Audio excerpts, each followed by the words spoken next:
ትናንት ገብርኤል የጣለው ሰይጣን ዛሬም ቀን ጠብቆ በለተቀኑ ገብርኤልን ሊሳደብ የስድብ አፉን ከፍቷል። ስሙት ቪዲዮ። እርግጠኛ ነኝ መናፍቃን በህብረት ይሄን ቪዲዮ አሁን ያስጠፉታል። 40-50 ጊዜ ኮፒ ሊንክ ሪፖስት እያደረጋችሁ ለቪዲዮ አቅም ስጡት። እነሱ የሰደቡትን መልአክ የምታከብሩ ሁላችሁ እየገባችሁ ቅዱስ ገብርኤል አባቴ እያላችሁ ኮሜንቱን አጥርግልቁ። አሁን ያልኩ ሊቀ ጳጳስ ምን አሉ? ገንዘብ የሚያመጣው ታቦት የቱ ነው እያላችሁ እየጠየቃችሁን ነው አሉ።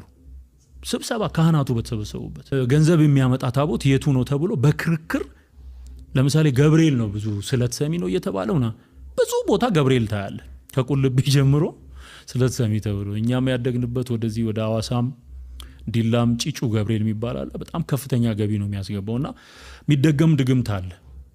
እዛ ታቦት ላይ የሚደገመው ህዝብ አግዝ የሚባል ድግምት አለ። ቤተ ክርስቲያን በድግምትና በጥንቆላ ልጆቿን ወደ ቅድስናው ስፍራ የምትጠራ ቢሆንማ ኖሮ የሰይጣን መጫወቻ የሆንከውን አንተን ፈታ ሰይጣን እንዲጋልብህ ባልሰጠች ነበር ላውሬ። ሰይጣን ምን ብሎ ተሳደበ ብዬ መመርመር አልፈልግም። ምክንያቱም አስቀድሞ ቅዱስ ጳውሎስ በፊልጵስዩስ መልእክቱ ምዕራፍ 3 ከቁጥር 18 ጀምሮ ነግሮኛል። ክብራቸው በኖራቸው አምላካቸው ሆዳቸው ሐሳባቸው ምድራዊ መጨረሻቸው ሞት ነው ብሎ ነግሮኛልና አንተ የሞት ግብር የሆንክ ሰው ግን የእግዚአብሔር ልጅ እርሱ ክርስቶስ በክብር በሚገለጽባት ቀን አንተ ግን ለሞት መጠራት ያሳዝነኛል። ኦርቶዶክሳውያን እንኳን ለቅዱስ ገብርኤል ዓመታዊ ክብረ በዓል በሰላም አደረሳችሁ።